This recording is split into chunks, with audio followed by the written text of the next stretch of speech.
Even when I've been down, even when I fall, I know that for the Lord is good. For the Lord is good. For the Lord is good. Yeah, yeah, for the Lord is good. And His mercy endureth forever.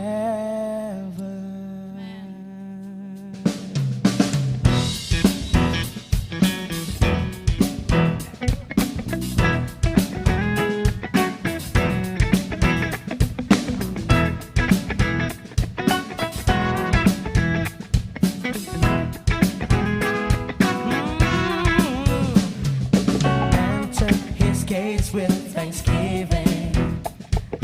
Come to His courts with praise. Enter His presence rejoicing, singing great and mighty in His name. Praise Him with the sound of the trumpet. Praise Him with timbrel and harp. Let every creature in heaven and earth sing the sound of praise. Sing with all that you sing. For the Lord is good. For the Lord is good.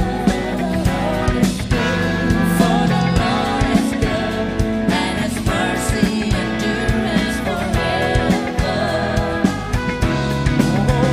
For the Lord is good.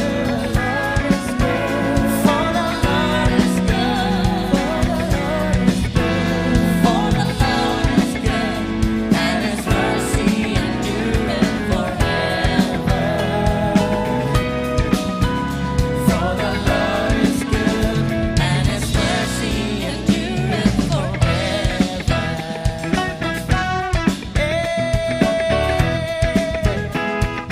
Jesus the Son, Jesus the Son is exalted, maker of everything. maker of everything. Come now and bow down. Come now and bow down before Him. Lift your hands in praise, raise your voice to sing. For the Lord is good. For the Lord is good. For the Lord is good. For the Lord is good, and His mercy endureth forever. Singing for the Lord is good. For the Lord is good. For the Lord is good. For the Lord is good, and His mercy endures forever. For the Lord is good, and His mercy endures forever.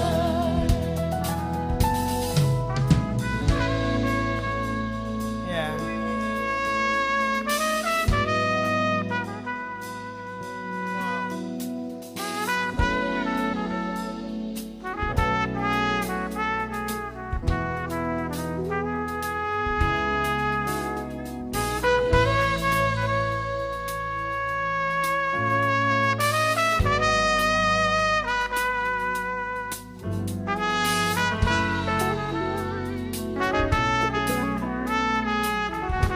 Sing for the Lord is good.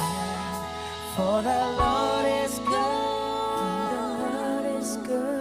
For the Lord is good. For the Lord is good. For the Lord is good, and His mercy endures forever. Singing for the Lord is good. For the Lord is good. For the Lord is good. For the Lord is good. For the Lord is good, and His mercy endures forever. Wanna sing it one more time for the Lord. For the Lord is good. For the Lord is good. For the Lord is good. For the Lord is good. For the Lord is good, and His mercy endureth forever. Whoa.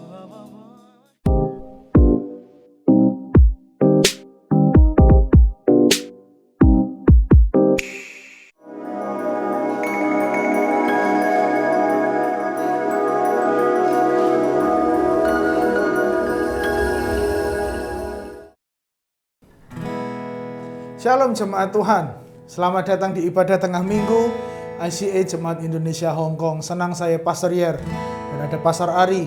Kami bersama-sama akan memimpin Anda semua dalam ibadah kita pada hari ini. Saya percaya bahwa kesetiaan Tuhan, kebaikan Tuhan masih kita nikmati hari ini. Haleluya. Kita akan datang kepada Tuhan, kita akan memuji Tuhan. Namun sebelumnya kita akan berdoa. Nanti saya minta Pastor Ari akan memimpin kita dalam doa pembukaan. Bapa di surga, terima kasih Tuhan. Sekali lagi kami boleh berkumpul bersama Tuhan walaupun di tempat yang berbeda, tetapi kami percaya Roh Allah akan memberkati setiap kami ketika kami boleh membuka hati, kami boleh memuji Engkau Tuhan, dan kami boleh siap di firman, diberikan firman-Mu, siraman firman-Mu atas kehidupan kami Tuhan. Terima kasih Tuhan, berkati setiap kami yang beribadah pada siang hari ini Tuhan, berkat-Mu melimpah di dalam nama Tuhan Yesus. Kami ingin memuji Engkau, berikan roh yang memuji kepada Engkau di dalam nama Tuhan Yesus. Amin. Amin.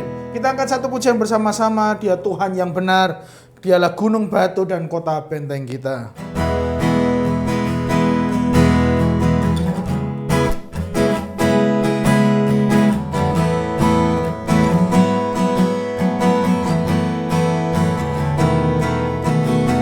Kau gunung batuku dan kau kota bentengku, tak akan ku ragu.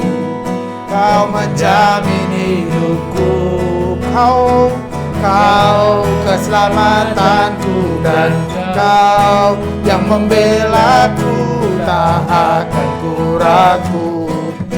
Kuasa-Mu di dalamku, walau badai menerpa di dalam hidupku ini, namun tangan-Mu Tuhan mengangkatku tinggi. Kau Tuhan yang benar, tak pernah tinggalkan. Dahulu, sekarang, selamanya, janji-Mu tak berubah. Kau Alfa dan Omega, awal dan akhir. Semesta alam memuja Engkau Tuhan yang benar. Sekali lagi dari awal. Kau gunung batuku, kau gunung batuku, dan kau kota bentengku, tak akan ku ragu. Kau menjamin hidupku, kau keselamatanku, dan kau yang membelaku, tak akan ku takut. Kuasa-Mu di dalamku, walau badai menerpa di dalam hidupku ini, namun tangan-Mu Tuhan mengangkatku tinggi. Kau Tuhan yang benar, tak pernah tinggalkan. Dahulu, sekarang, selamanya, janji-Mu tak berubah. Kau Alfa dan Omega, awal dan akhir. Semesta alam memuja Engkau Tuhan yang benar. Kau Tuhan yang benar, tak pernah tinggalkan. Dahulu, sekarang, selamanya, janji-Mu tak berubah. Kau Alfa dan Omega, awal dan akhir. Semesta alam memuja Engkau Tuhan yang benar. Semesta alam memuja Engkau Tuhan yang benar. Semesta alam memuja Engkau Tuhan yang benar. Haleluya.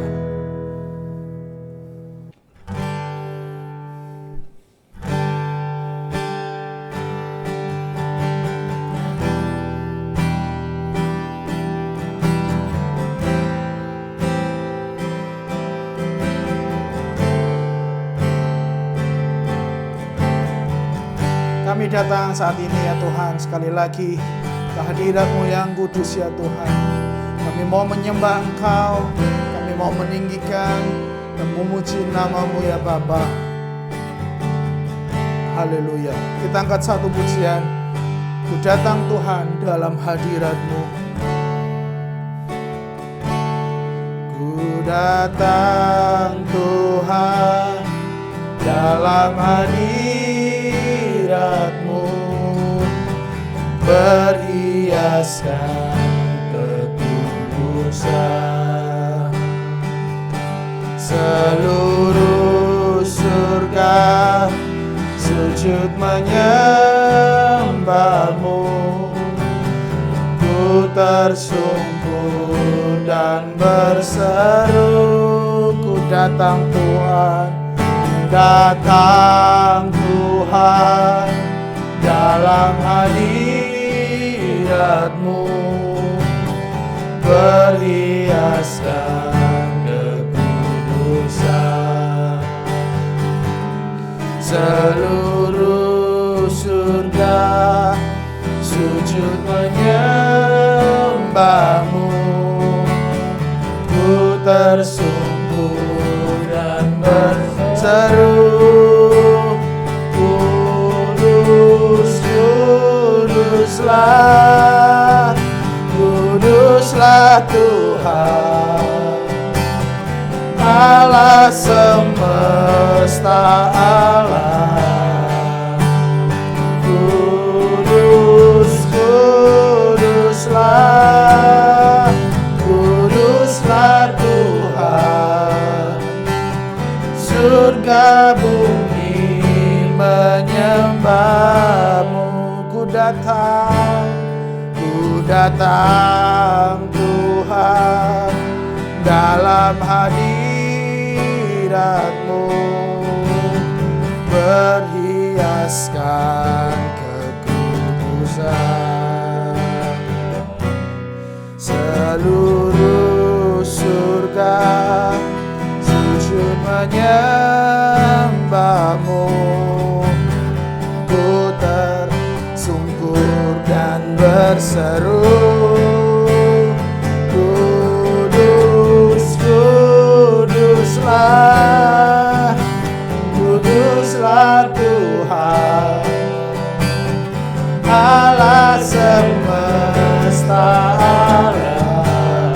Kudus, kudus, kuduslah, kuduslah Tuhan, surga bumi menyembah.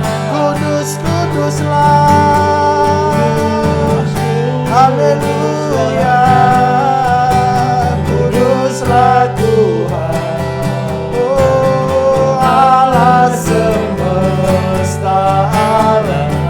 Engkau kudus Tuhan, amin.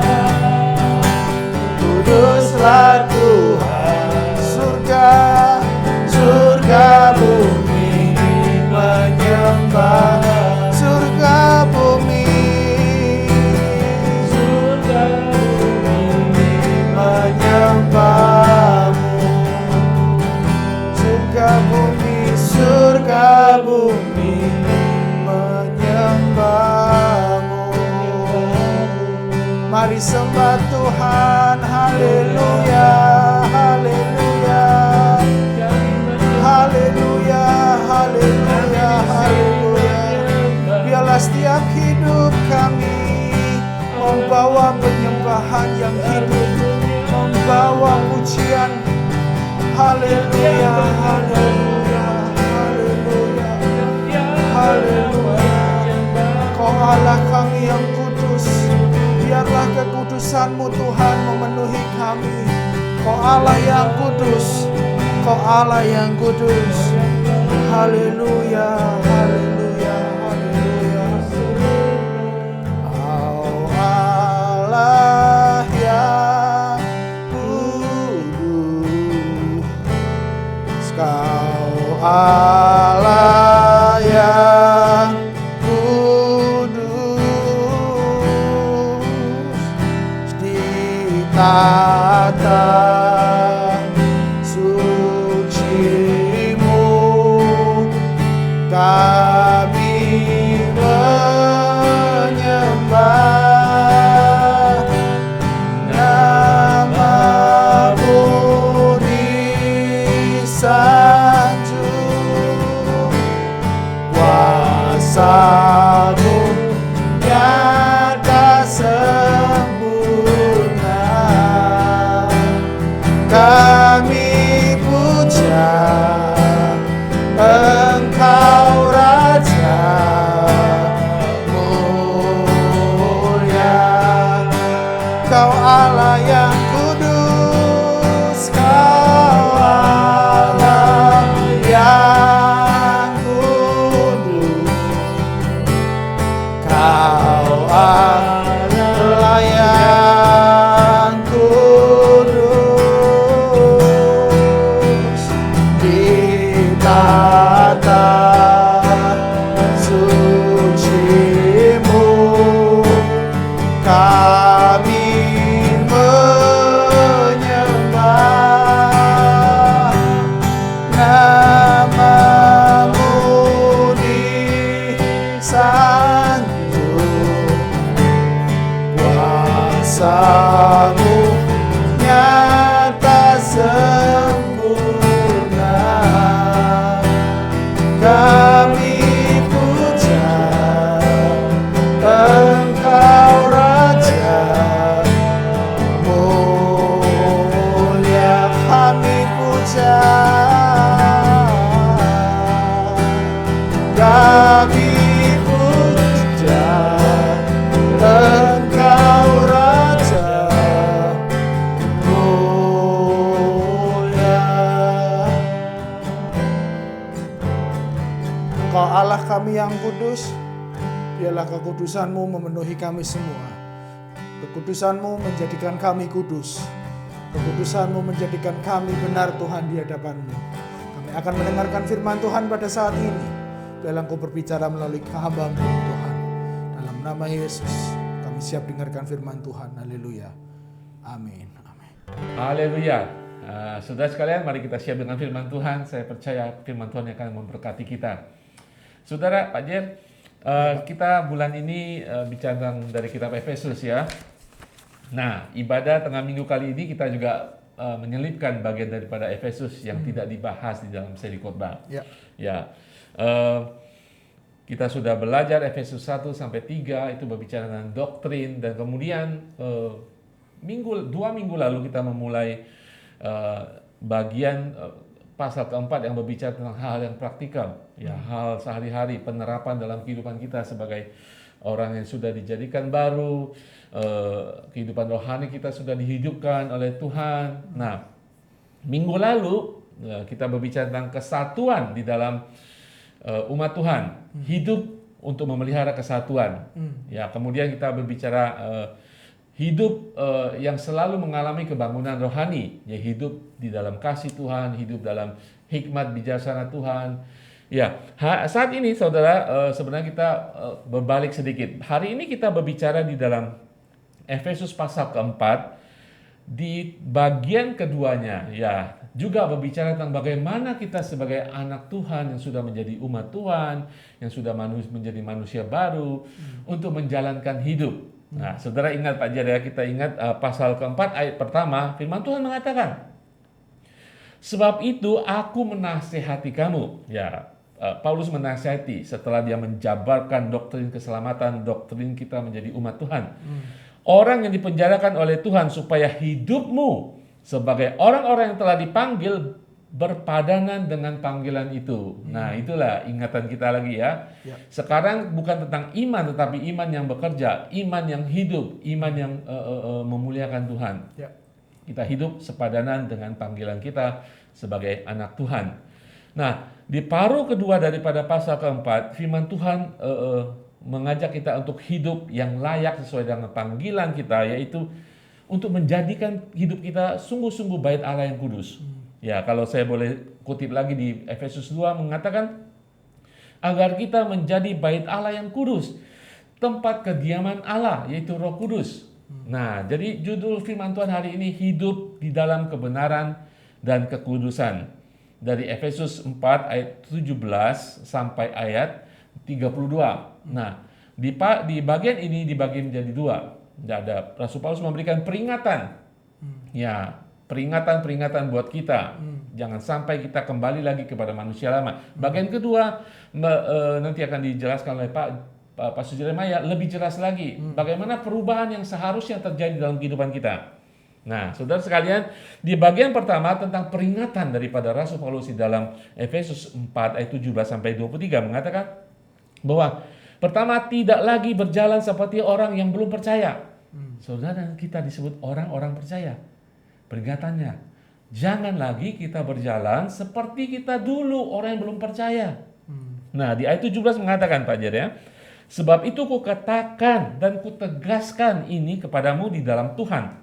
Jangan hidup lagi sama seperti orang-orang yang tidak mengenal Allah, dengan pikiran yang sia-sia dan pengertian yang gelap, jauh dari hidup persekutuan dengan Allah, karena kebodohan yang ada di dalam mereka dan karena kedegilan hati mereka. Ayat 19 mengatakan, perasaan mereka telah tumpul sehingga mereka menyerahkan diri kepada hawa nafsu dan mengerjakan dengan serakah segala macam pencemaran. Jangan lagi berjalan seperti orang yang belum percaya. Jangan lagi, saudara. Kita pernah melakukan itu dulu. Ya, hari lepas hari kita berusaha untuk mengatakan, nih aku orang percaya, saya harus berjalan sesuai dengan panggilanku. Kita ingat bahwa mereka dulu kita itu berjalan dengan pikiran yang sia-sia. Firman Tuhan tadi mengatakan berjalan dengan pikiran sia-sia. Bagaimana mungkin terjadi? Nah, mari kita diagnosis kehidupan kita seperti dulu supaya tidak terjadi lagi. Biasanya firman Tuhan mengatakan itu karena kedegilan hati. Kedegilan hati itu berarti orang yang mengeraskan hati. Dan itu akan mengarah kepada kebodohan-kebodohan yang akan terjadi dan menghasilkan pemahaman mereka yang gelap. Dan kita tahu orang yang belum percaya, dulu kita ketika gelap kita tidak bisa menjadi terang sampai Tuhan menyelamatkan kita. Yesus sendiri menggambarkan hal yang sama di dalam Matius 13 sampai 14. Itulah sebabnya aku berkata-kata dalam perumpamaan kepada mereka, karena sekalipun melihat, mereka tidak melihat, dan sekalipun mendengar, mereka tidak mendengar, dan tidak mengerti. Maka pada mereka gelaplah nubuatan Yesaya yang berbunyi, kamu akan mendengar dan mendengar namun tidak mengerti. Kamu akan melihat dan melihat namun tidak menangkap. Saudara sekalian, itulah maksud Tuhan, maksud firman Tuhan ini. Itu kehidupan kita lama. Jangan lagi kita hidup di sana dengan pikiran yang sia-sia. Dan kehidupan seperti orang yang belum percaya itu juga tidak hanya dengan pikiran sia-sia, tetapi hidup tidak hanya dengan pikiran, tetapi dengan perasaan yang tumpul. Tidak berperasaan. Seperti apa saudara? Firman Tuhan tadi menjelaskan mereka menyerahkan diri pada hawa nafsu. Itu buktinya dengan perasaan yang tumpul, tidak peka. Kehidupan mereka seenak, orang Jakarta bilang seenak jidatnya. Suka-suka mereka, tidak terkendali. Segala sesuatu tidak punya standar moralnya. Itulah perasaan yang tumpul. Hidup dalam serakah, di dalam segala macam kecemaran. Haleluya. Tetapi peringatan ini juga memberikan kepada kita bahwa kita harus berjalan di dalam kebenaran dan kekudusan. Saudara, peringatan firman Tuhan di dalam ayat 20 seterusnya mengatakan, tetapi sekarang ada peralihan, tetapi kamu bukan demikian. Kamu telah belajar mengenal Kristus karena kamu telah mendengar tentang Dia dan menerima pengajaran di dalam Dia menurut kebenaran yang nyata dalam Yesus. Yaitu bahwa kamu berhubung dengan kehidupan kamu yang dahulu harus menanggalkan manusia lama yang menemui kebinasaannya oleh nafsunya yang menyesatkan, supaya kamu dibaharui di dalam roh dan pikiranmu dan mengenakan, setelah kita membuang, dibaharui dan mengenakan manusia baru yang telah diciptakan menurut kehendak Allah di dalam kebenaran dan kekudusan yang sesungguhnya. Inilah Rasul Paulus peringatan buat kita untuk tidak hidup sebagai orang belum percaya, tetapi hidup di dalam kebenaran dan kekudusannya. Artinya apa saudara? Nanti lebih jelas Pastor Jeremiah akan menjelaskan lagi lebih detail lagi ya. Maksudnya firman Tuhan tadi ini supaya kita hidup dalam kebenaran dan kekudusan, kita lebih dalam, terus-menerus menggali firman Tuhan. Kebenaran firman Tuhan tidak pernah berakhir. Satu ayat yang sama saudara baca setahun lalu, hari ini saudara baca kebenarannya akan mungkin bertambah. Karena kebenaran firman Tuhan di dalam Yesus itu nyata dan sangat-sangat kaya. Saudara sudah mengenal, mari kita lebih mengenal lagi firman Tuhan. Baca firman Tuhan. Izinkan Roh Kudus berbicara kepada kita akan kebenaran firman Tuhan. Inginkan itu saudara sebagai orang yang berjalan dalam kebenaran dan kekudusan. Nah, tadi mengatakan menanggalkan manusia lama dan mengenakan manusia baru. Seperti kita Pak Jer ya, kalau kita baju kita kotor, kita tanggalkan. Nggak mungkin kita pakai baju yang gitu terus. Apalagi kalau baju sudah rusak, kita buang saudara. Ya. Kita buang, kita pakai yang baru, yang bersih. Nah saudara, kita harus melakukan itu saudara, mengenakan apa yang menjadi warisan kita, berkat rohani, karunia rohani, kebenaran firman Tuhan, sehingga kita hidup kudus dan benar di hadapan Tuhan.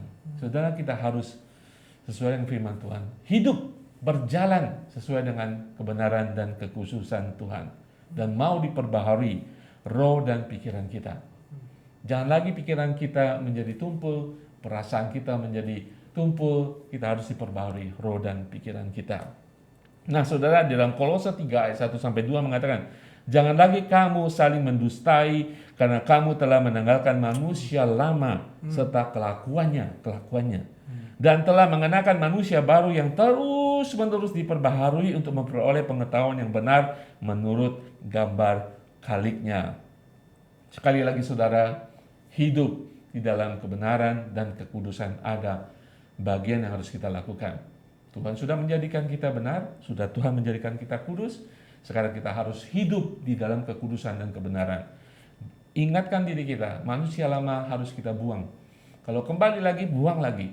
Kita sudah pakai manusia baru, supaya kita hidup di dalam kebenaran dan kekudusan. Nah, di bagian kedua setelah firman Tuhan memperingati kita, jangan kembali ke manusia lama. Firman Tuhan bagian kedua ini memberikan jangan untuk kita mengalami perubahan dalam kehidupan kita. Ada hal-hal yang secara kedokteran dia diagnosis. Kita harus melihat. Jadi di pasal 4 ayat 25 sampai 32 ini kembali Rasul Paulus menjelaskan secara rinci perbedaan antara manusia lama dan manusia baru. Ya, dan bagaimana kita mengenal, kita harus mengenal Pak Jer ya.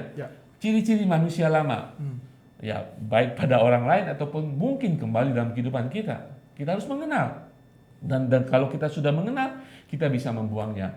Dan tidak hanya itu, Rasul Paulus memberikan tambahan pengetahuan supaya kita hidup sebagai manusia baru. Ini yang harus kita lakukan, ya. Nah, saya ingin katakan saudara, apa yang dikatakan Rasul Paulus ini bukan hal yang harus dilakukan, tidak harus dilakukan, yang benar tidak benar, tetapi inilah yang seharusnya menjadi bagian daripada kita sebagai ciptaan baru.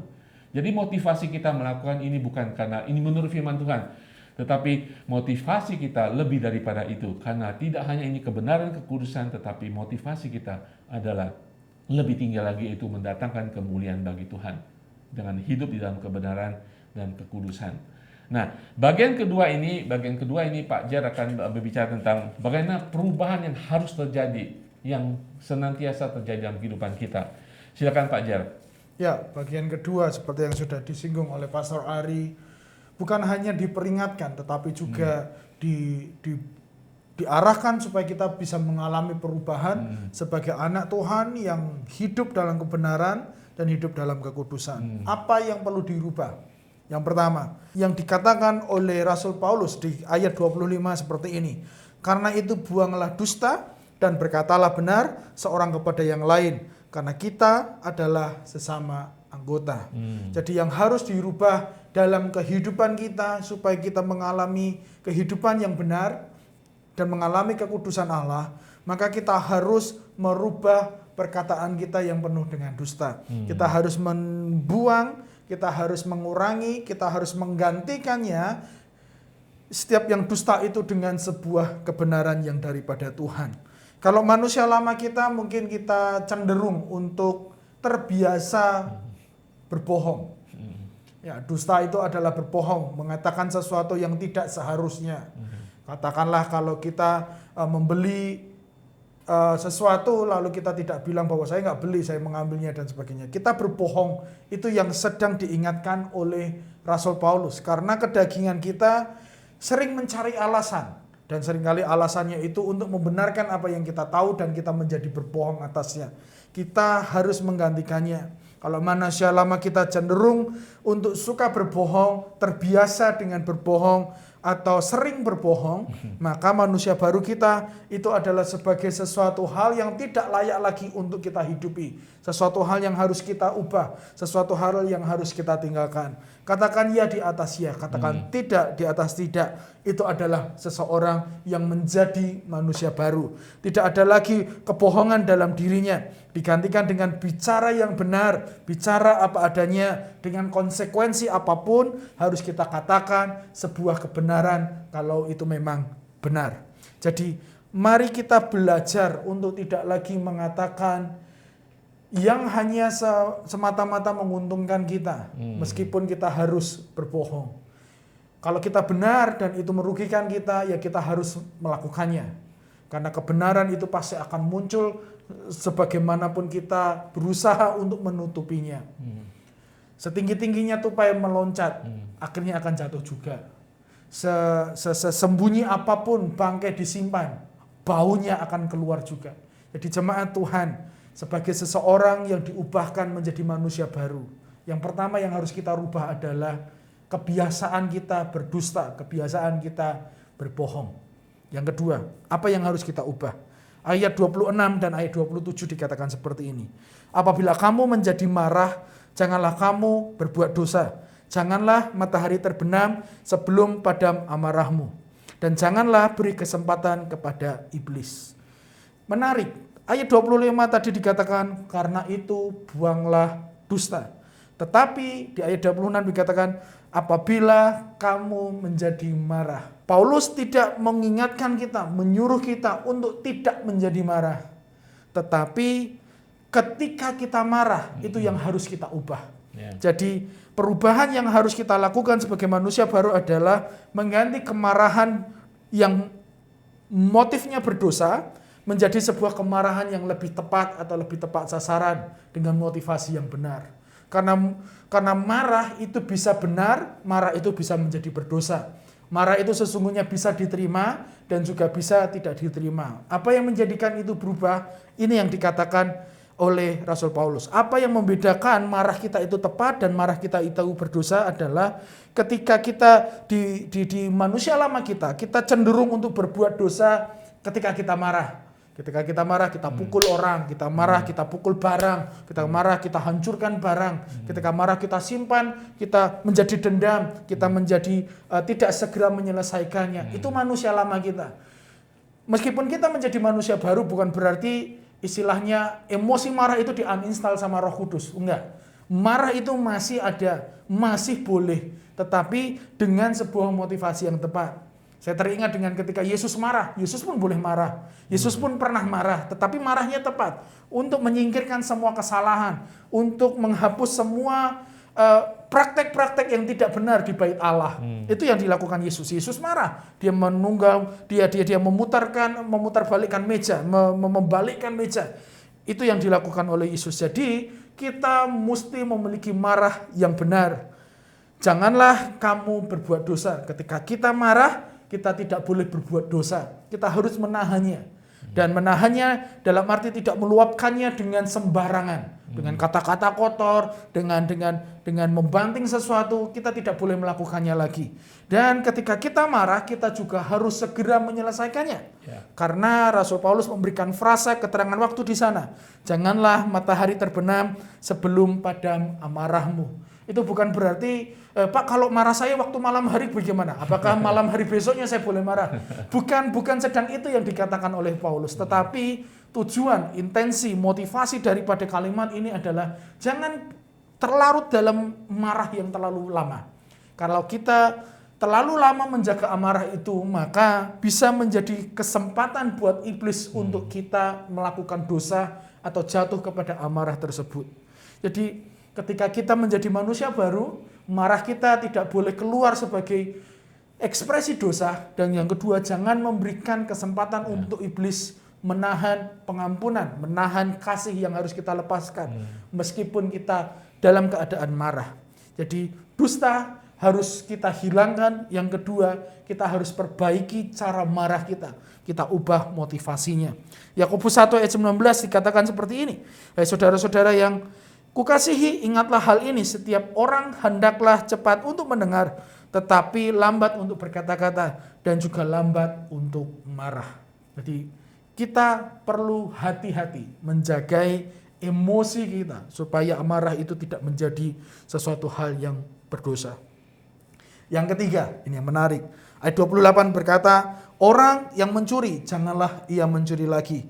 Tetapi baiklah ia bekerja keras dan melakukan pekerjaan yang baik dengan tangannya sendiri, supaya ia dapat membagikan sesuatu kepada orang yang berkekurangan. Yang harus diubah dalam kehidupan kita sebagai manusia baru adalah gaya hidup kita. Jika kita pernah memiliki gaya hidup mencuri, kita harus menyelesaikannya. Orang yang terbiasa mencuri harus menggantikan mencurinya, memberhentikan mencurinya dan melakukan sesuatu yang berbeda. Orang yang mencuri, janganlah ia mencuri lagi. Manusia baru mengganti mencuri dengan memberi. Karena ketika kita mencuri, itu intensinya kita menghalalkan segala cara untuk diri kita sendiri. Kita menghalalkan segala cara untuk kebutuhan kita. Menghalalkan segala cara supaya terpenuhi semua yang saya ingini. Itu mencuri. Namun menariknya, Paulus bukan hanya menghentikan tindakan mencuri, tetapi menggantinya dengan sebuah semangat untuk bekerja keras. Kalau hanya berhenti jangan mencuri berarti, oh ya sudah kalau gitu saya duduk-duduk aja, saya nunggu rezeki datang, atau rezeki nomplok, atau Tuhan mungkin akan menjatuhkan dari langit satu kotak berisi kebutuhan saya hari ini. Tidak juga. Paulus mengatakan berhenti mencuri, kemudian bekerjalah dengan keras. Jadi kita tidak boleh berpangku tangan, kita mesti terus bekerja keras. Ya, mengucap syukur kita diberi sebuah pekerjaan yang menuntut kita bekerja keras. Jangan komplain dengan Tuhan, mengucap syukur dengan kelelahan yang ada. Karena dengan pekerjaan keras itu kita akan menghasilkan sesuatu dan kita bisa membagikannya kepada orang lain. Dan hari-hari ini jika engkau menikmati pekerjaan kerasmu, jangan hanya untuk dirimu sendiri. Atau mungkin engkau tidak punya tanggungan, ya bersyukur. Ketika engkau datang ke Hong Kong ini, belum punya keturunan, belum ada hutang ini, belum ada hutang itu. Atau engkau memperkaya diri, katakanlah tanda kutip. Jangan, kita harus berusaha membagi, memberi. Entah untuk pekerjaan Tuhan, atau dalam keluarga kita 1-2 orang yang perlu kita topang, supaya dia bisa berhasil. Kita tidak boleh hanya egois. Seseorang manusia baru tidak boleh egois, tetapi menjadi seseorang yang penuh kasih, penuh belas kasihan dan suka memberi. Yang ketiga, yang keempat, tadi sudah dusta, lalu ada amarah, yang ketiga tadi adalah mencuri, dan yang keempat adalah perkataan yang kotor. Apa maksudnya? Ayat 29. Janganlah ada perkataan kotor keluar dari mulutmu, tetapi pakailah perkataan yang baik untuk membangun, di mana perlu, supaya mereka yang mendengarnya beroleh kasih karunia. Masih sedikit sambungan daripada amarah di ayat sebelumnya. Orang yang marah cenderung pertama kali yang keluar adalah perkataan yang kotor. Perkataan yang kotor itu pasti sebuah perkataan yang menyakiti hati. Sebuah perkataan kotor yang akan mengutuki orang. Perkataan kotor yang tidak sesuai dengan firman Tuhan. Ya ngomong aja seperti peluru ditembakkan gitu. Ngomong begitu saja. Nah itu yang harus kita ubah. Kita harus mengendalikan perkataan kita. Kita harus mengurangi, menghilangkan, menyingkirkan setiap perkataan kotor. Janganlah ada perkataan kotor. Di manusia lama mungkin kita tidak misuh ya. Itu apa ya? Kalau bahasa Jawanya misuh. Kalau bahasa Jawanya itu seperti mengumpat. Mungkin kita bukan orang yang mengumpat, tapi gosip pun bagian daripada perkataan yang kotor. Yeah. Ketika kita berkata kritik yang merusak, yang tidak membangun, itu juga bagian daripada perkataan kotor. Menyindir, mencemooh, merendahkan orang, mengancam orang, balas dendam, mengeluh, berbohong, berkata yang tidak senonoh, itu adalah bagian daripada perkataan-perkataan kotor. Jadi jemaat Tuhan, kita tidak lagi manusia lama. Tuhan sudah menjadikan kita manusia baru. Maka perkataan kita akan membawa kasih karunia. Perkataan kita akan membangun orang. Perkataan kita akan beroleh kasih karunia dalam hidup orang. Kita bisa lihatlah orang yang perkataannya membangun atau tidak pasti sangat kelihatan. Kalau selalu negatif, berarti perkataan kotor belum begitu hilang dari hidupnya. Tapi kalau sudah selalu positif, selalu mengatakan yang mungkin, selalu mengatakan sesuai dengan firman Allah, itu adalah sudah menjadi manusia yang baru seutuhnya dalam konteks perkataan. 1 Petrus 3 ayat 10 berkata, siapa yang mencintai hidup dan mau melihat hari-hari baik, ia harus menjaga lidahnya terhadap yang jahat dan bibirnya terhadap ucapan-ucapan yang menipu. Amsal 12 ayat 18 juga menarik. Ada orang yang lancang mulutnya seperti tikaman pedang, tetapi lidah orang bijak mendatangkan kesembuhan. Perkataan kita mendatangkan kesembuhan atau penyakit. Saya mendorong tetap membawa kesembuhan karena kita adalah manusia-manusia baru. Yang terakhir, apa yang mesti kita ubah? Ini dikatakan oleh Paulus di ayat 31 sampai 32. Segala kepahitan, kegeraman, kemarahan, pertikaian dan fitnah hendaklah dibuang dari antara kamu. Demikian pula segala kejahatan. Tetapi hendaklah kamu ramah seorang terhadap yang lain, penuh kasih mesra dan saling mengampuni sebagaimana Allah di dalam Kristus telah mengampuni kamu. Jadi kita harus mengubah. Yang kelima adalah dendam di hati menjadi sebuah tindakan kebaikan dan pengampunan.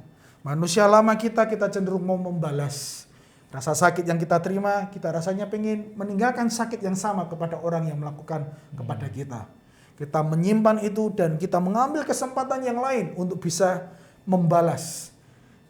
Orang yang sudah hidup menjadi manusia baru, setiap apapun yang dia terima diganti dengan kebaikan, pengampunan. Karena Kristus terlebih dahulu mengampuni kita. Jadi 5 hal yang perlu kita ubah dalam hidup kita. Jadi kita mesti memperhatikan seluruh kehidupan kita sungguh-sungguh. Karena kita sudah diubahkan Tuhan, maka harus ada perubahan dalam hidup kita. Amin. Iya, betul sekali. Itulah hal-hal secara praktikal, saudara. Contoh daripada manusia lama dan manusia yang baru yang seharusnya kita dapati untuk kita bisa hidup dalam iman kita, hidup di dalam kekudusan dan kebenaran Tuhan.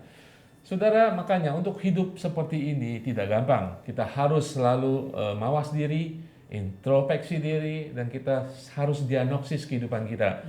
Kalau ada hal-hal, sikap-sikap, perilaku kita yang tadi dijelaskan yang tidak sesuai dengan manusia baru kita harus segera berdoa, kita harus buangnya.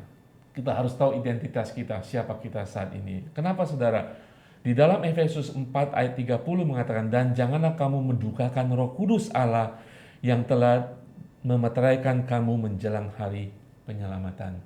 Saudara, hal itu mendukakan Roh Kudus karena dia ada di sini dalam kehidupan kita. Dia ingin membantu kita, menolong kita untuk sungguh-sungguh menjadi manusia baru. Untuk kita sungguh-sungguh melepaskan manusia lama kita secara permanen, ya, untuk kita mengalami kemenangan dalam kehidupan kita di dalam kebenaran dan kekudusan Tuhan. Saudara, kalau saudara bisa bayangkan betapa kontras dalam kehidupan kita kalau kita sungguh-sungguh hidup dalam kebenaran dan kekudusan Tuhan. Saudara, gereja Tuhan, Pak Jer, ya, di mana kalau kita bebas dari 5 hal tadi itu, kesatuan pasti terjadi. Setiap orang akan memiliki iman yang sama. Kedewasaan yang meningkat secara bersama, itu indahnya kesatuan dalam umat Tuhan. Dan ketika itu terjadi, gereja Tuhan akan menjadi terang dunia. Seperti akan dikatakan dalam Matius 5, bahwa kota yang terletak di atas gunung tidak mungkin tersembunyi. Orang akan mengenal saudara sebagai ciptaan baru, sesuatu yang lain, berbeda dalam kehidupan saudara. Karena saudara sedang hidup di dalam kebenaran dan kekudusan Tuhan. Saudara, Tuhan sudah memeteraikan hidup kita di dalam Roh Kudus. Mari kita, hari-hari ini, ketika hari ini kita belajar, Tuhan memperingati kita, dan Tuhan menginginkan perubahan dalam kehidupan kita. Mari saudara, hari-hari ini, berjalan di dalam kehidupan kita sesuai dengan panggilan kita semua. Demi juga Saya percaya kita semua pasti bisa. Ya. Kita sendiri nggak bisa. Ada Roh Kudus yang ada dalam kehidupan kita, pasti akan menolong kita. Kita pasti bisa. Sebelum kita melanjutkan dengan doa syafaat kita akan menaikkan pujian ini sekali lagi. Biarlah Tuhan yang akan terus membuat kita menjadi seseorang yang benar, memampukan kita menjalani hidup kita menjadi anak Tuhan yang benar dan mengalami kekudusan Tuhan. Kau Allah yang kudus, Kau Allah yang kudus. Kita naikkan pujian ini bersama-sama. Haleluya. Kau Allah yang kudus, Kau Allah yang kudus, di tata suci-Mu kami menyembah, nama-Mu disanjung, kuasa-Mu nyata sempurna. Kami puja Engkau Raja mulia. Kau Allah yang kudus, Kau Allah yang kudus, Kau Allah yang kudus, tata suci-Mu kami menyembah, nama-Mu disanjung, kuasa-Mu nyata sempurna.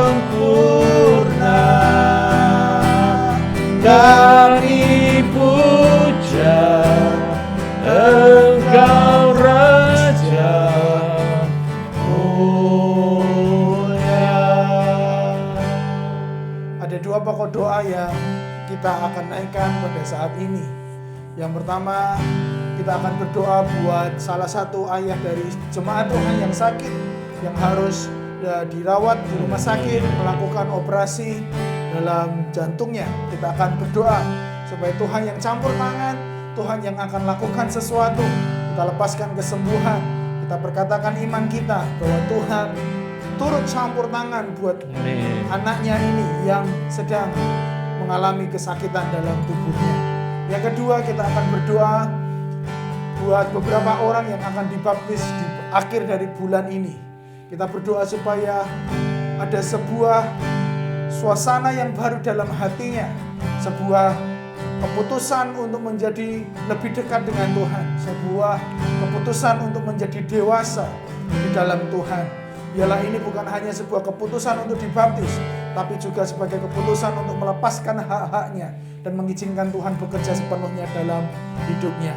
Kita akan berdoa buat dua pokok ini. Nanti Pastor Ari yang akan berdoa buat yang sakit. Nanti saya akan berdoa untuk pokok doa yang kedua. Kau Allah yang kudus, Kau Allah yang kudus. Sekali lagi nanti kita berdoa. Kau Allah yang kudus, Kau Allah yang kudus, di tata suci-Mu kami menyembah, nama-Mu disanjung,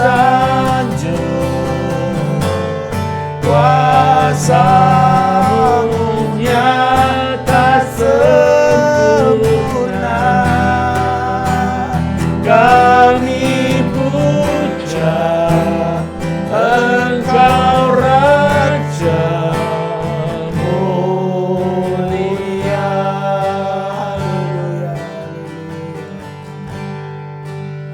Tuhan, saat ini Tuhan kami akan menaikkan doa-doa syafaat kami Tuhan. Kami tahu Engkau Raja di tengah-tengah kami Tuhan. Engkaulah Allah Tuhan kami, ada di tengah-tengah kami Tuhan. Ya, Engkau adalah Allah alam semesta Tuhan, tapi Engkau juga Allah pribadi kami Tuhan. Engkau Yahweh dalam kehidupan kami Tuhan. Saya Tuhan sebagai anak-Mu, sebagai hamba-hamba-Mu Tuhan, kami membawa doa-doa ini ke dalam tangan-Mu Tuhan. Kami percaya Tuhan setiap doa, setiap keluhan, setiap jeritan hati jemaat Tuhan yang saat ini menyimak juga Tuhan, Engkau dengarkan Tuhan. Engkau dengarkan kami di sini, Engkau dengarkan mereka di rumah masing-masing Tuhan. Segala permohonan kami bawa di dalam nama Tuhan Yesus. Segala doa ini kami bawa dengan iman kami kepada Tuhan Yesus. Allah sudah menyelamatkan kami, Allah yang sudah berjanji tidak pernah akan meninggalkan kami. Pada saat ini Tuhan, kami secara khusus membawa seorang Bapak jemaat daripada ICA Jemaat Indonesia Hong Kong ini Tuhan. Kami bersyukur Tuhan untuk jemaat yang ada di Hong Kong ini Tuhan, dan kami terbeban bersama-sama saya membawa Bapaknya Tuhan yang saat ini Tuhan ada kelainan di jantung Tuhan, yang sudah mengalami operasi Tuhan. Kami percaya Tuhan, Engkau menjaga Bapak ini Tuhan, Engkau melindungi Tuhan. Akan tangan-Mu yang berlubang paku menjamah setiap organ yang tidak sempurna itu Tuhan, Engkau jadikan sempurna Tuhan. Operasi boleh dijalankan oleh manusia, tetapi kami percaya Tuhan, kesembuhan datangnya dari Tuhan. Pemulihan datangnya dari Tuhan. Kau jamah Bapak ini Tuhan yang mungkin di rumah sakit saja Tuhan, menunggu pemulihan Tuhan. Datang Tuhan, kami mohon di dalam nama Tuhan Yesus. Datang Tuhan, berikan ketenangan, kedamaian dalam hati pikirannya Tuhan. Bisikan Tuhan, hembusan surgawi Tuhan dalam kehidupannya saat ini Tuhan, menenangkan hidupnya Tuhan, bahkan menyembuhkan tubuhnya Tuhan. Whisper Tuhan, bisikan Tuhan hadirat-Mu Tuhan, bahwa Yesus ada di sana, bahwa Yesus Tuhan, Raja alam semesta, pencipta dia Tuhan, ada di sana untuk menyembuhkan dia. Tidak hanya kesembuhan fisik, tapi kami percaya ada kesembuhan rohani dalam kehidupannya saat ini. Di dalam nama Tuhan Yesus kami memberkatakan kesembuhan sudah terjadi, dan kami mengucap syukur. Haleluya. Amin. Amin. Buat mereka yang juga sakit ya Tuhan, yang mungkin kami tidak ketahui, kesembuhan yang sama menjadi bagian mereka dalam nama Yesus. Kami akan mendengar kesaksian kesembuhan, karena Yesus adalah Jehovah Rafa kami, yang sanggup menyembuhkan setiap sakit, ketidaknyamanan yang ada di tubuh kami.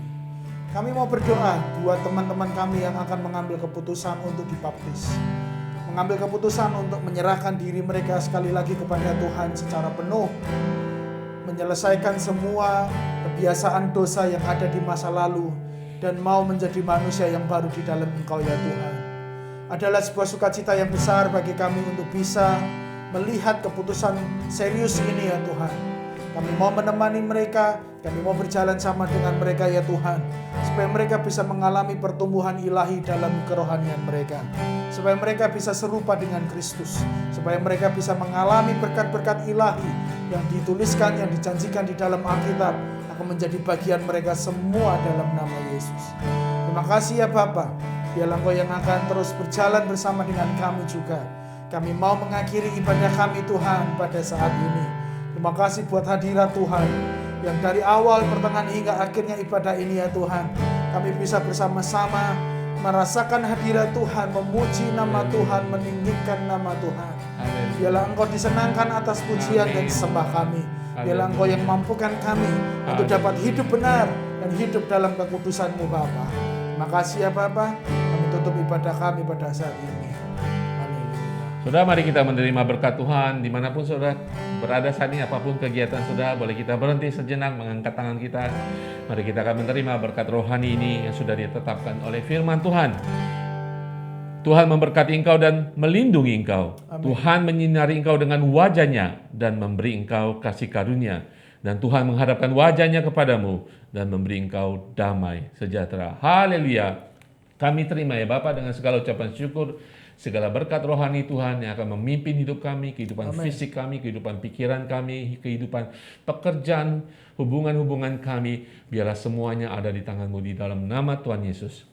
Kami mengucap syukur. Haleluya. Amin. Amin. Haleluya saudara sekalian. Sampai jumpa minggu depan. Tetap semangat, tetap melayani Tuhan, tetap berharap di dalam Tuhan. Tuhan Yesus berkati semuanya.